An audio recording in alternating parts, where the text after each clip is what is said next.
भाइयों ने कहा कि जब तू मर जाएगा ना तब तेरा क्या होगा। तो उन्होंने कहा कि अकेला मैं ही मरूंगा क्या, आप में से सब संजीवनी बूटी पी कर आए, आप लोग नहीं मरेंगे। आप 7 लोग मेरे भाई इतने उच्च पद पर हो, मुझे भगवान का भजन करने दो। पर भाई लोगों ने कहा यहाँ से एक दाना अन्न का तुझे नहीं मिलेगा, तुझे अकल ठिकाने आएगी। भगवान के जो भक्त होते हैं ना, अगर उनको कोई विरोध करे तो 10 बहाने लगा करके ठाकुर जी के वहाँ पहुँचते ही पहुँचते।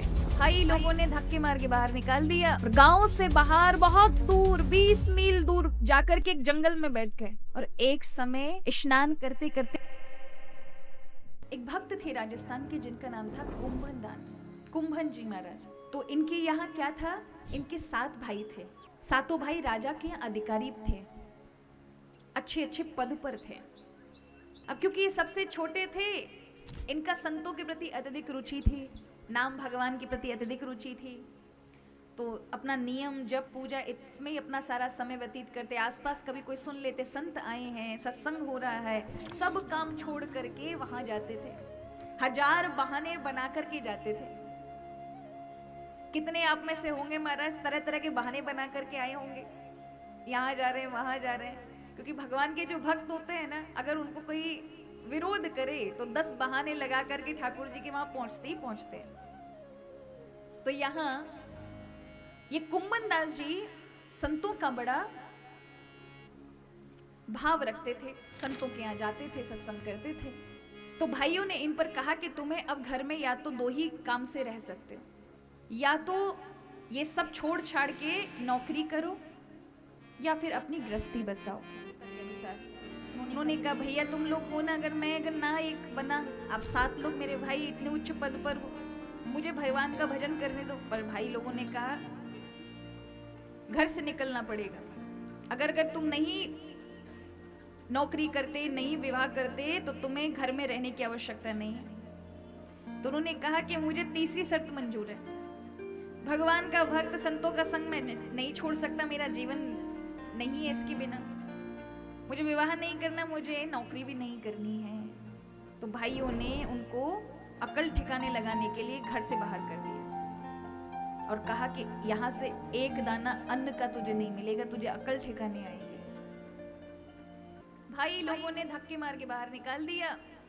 इन्होंने कहा कि हमारी चिंता तो जिसका नाम हम जप रहे हैं ना वही करेंगे हमारे जीवन की। देखो जीवन में कभी ऐसी स्थिति आ जाए कि आपका पूरा संसार विरोध में खड़ा हो, एक पे भरोसा रखना और वो है हरि।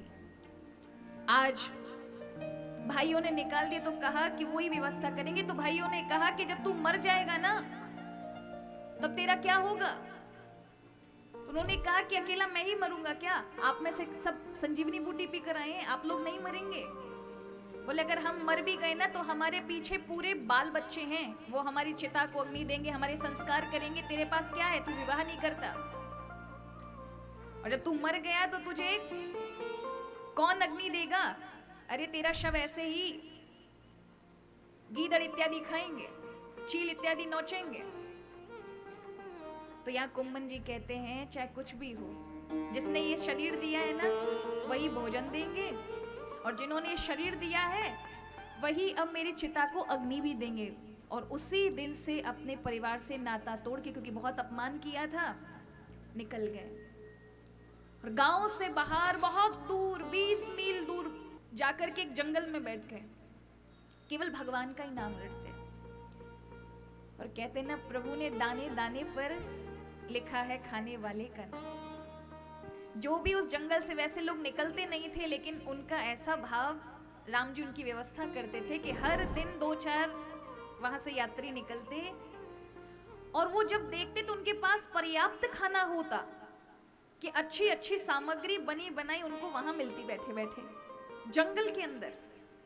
और इतना भोजन मिलता कि आस पास जितने भी पशु पक्षी उनको भी करा दें, और 2-4 लोग आ जाएं तो उनको भी करा दें, अपना खूब भजन करें। एक भी दिन भगवान ने उनको अन्न के बिना भूखे नहीं सोने दिया जंगल में। राम जी का इतना भजन किया, इतना भजन किया, बड़े बड़े राजे महाराजे उनके शिष्य हो गए, स्वामी जी कहने लोग लगे। वृद्धावस्था तक एक ही जगह पर बैठकर उन्होंने राम जी का भजन किया। और एक समय स्नान करते करते उनकी देह छूट गई। क्या छूट गया? शरीर छूट गया। शरीर छूटा। यहाँ जो स्वरूप की वो सेवा करते थे, राम सीता जी की सेवा करते थे और चरणों में हनुमान जी विराजमान रहते थे। आज राम जी का चेहरा उदास हो गया। हनुमान जी कहते हैं कि प्रभु आप कैसे उदास हैं? हनुमान जी पैर दाब रहे राम जी के। कहा मेरा भक्त आज शरीर छोड़ गया।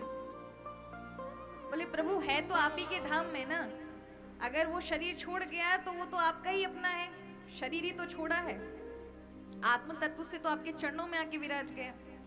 बोले मेरे भक्त की एक शर्त थी, वो घर से कहकर आया था, जब उसके घर वालों ने कहा कि तेरा तो कोई है ही नहीं, तेरा शव जब तू मरेगा तो तेरा शव जलाने वाला कोई नहीं होगा। यहाँ मेरे भक्त का शव पड़ा हुआ है, शरीर पड़ा हुआ है जंगल में, और उसको कोई चिता देने वाला नहीं है। मेरी इच्छा है कि मैं मेरे भक्त का दाह संस्कार अपने हाथों से करूं। हनुमान जी कहते हैं प्रभु इतने बड़े सौभाग्य को मुझसे वंचित मत करिए, मैं करूंगा, आपकी उपस्थिति में करना चाहूंगा। मैंने कभी अपने जीवन में किसी भक्त का कोई ऐसा सत्कार, इस प्रकार का कोई भाव नहीं किया। हनुमान जी उस शव को उठा के लेके आते हैं, गंगा जी से स्नान कराते हैं, सुंदर वस्त्र इत्यादि पहना करके महाराज हनुमान जी ने कोई एक गंगा जी का स्नान नहीं कराया, कुछ ही क्षणों के अंदर सप्त समुद्रों का जल, समग्र तीर्थों का जल लेकर आए, अपने हाथ से स्नान कराया, सब चीजें करी, सुंदर सजाया, और फिर जाकर के गंगा जी के घाट पर राम जी के समक्ष दाह संस्कार किया।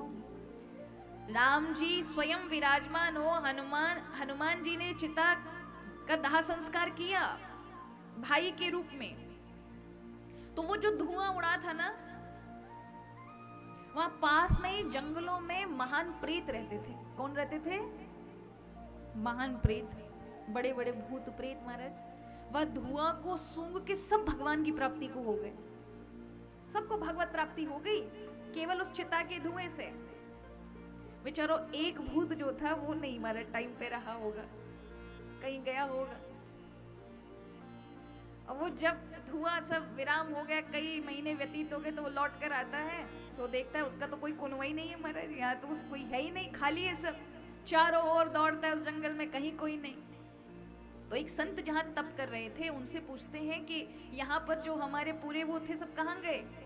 तो वो दिखाते एक संत का यहाँ दाह संस्कार हुआ, स्वयं राम जी ने किया है। इसके कारण उस धुएं के बल से तुम्हारे सभी जितने भी महाप्रेत और प्रेत योनि, ब्रह्म राक्षस की योनि में पड़े हुए जीव थे, उन सब की मुक्ति हो गई। रोने लगा, मैं कैसे वंचित रह गया, मैं कितना हतभागी हूँ महाराज, आप ही में भगवान के भजन के नाम से मेरा ये देह से मुक्ति कराए, मैं भी अत्यधिक परेशान हूं, मैं अकेला क्या करूंगा यहाँ।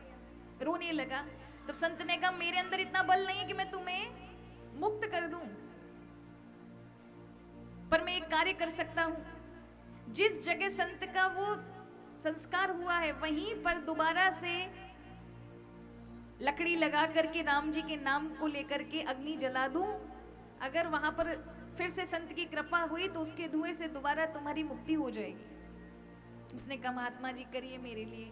अगले दिन सुंदर तिथि के अंदर जंगल की लकड़ी ली, भगवान राम के नाम से लगाई और लकड़ियों की चिता के बना करके और उसमें अग्नि लगा दी भगवान के नाम की, और धुआं जलने लगा।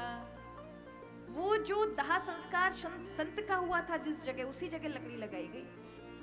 महाराज अहो भाग्य, देखिए उसी समय धुआं उठा और वो जो महाप्रेत था वो उस धुएं को सूंघ करके मुक्त हो गया।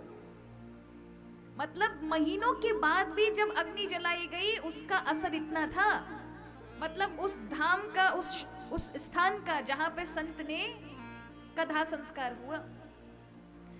अपने भक्त के लिए भगवान क्या क्या नहीं करते महाराज। इसलिए दुनिया के भरोसे पे मत रहना, अपने जीवन में जो भी फैसले लेना किसके भरोसे लेना? हरि के भरोसे लिए होंगे तो जीवन में कभी मात नहीं खाओगे, क्योंकि भगवान का भजन करने वाला व्यक्ति भगवान को अत्यंत प्रिय है।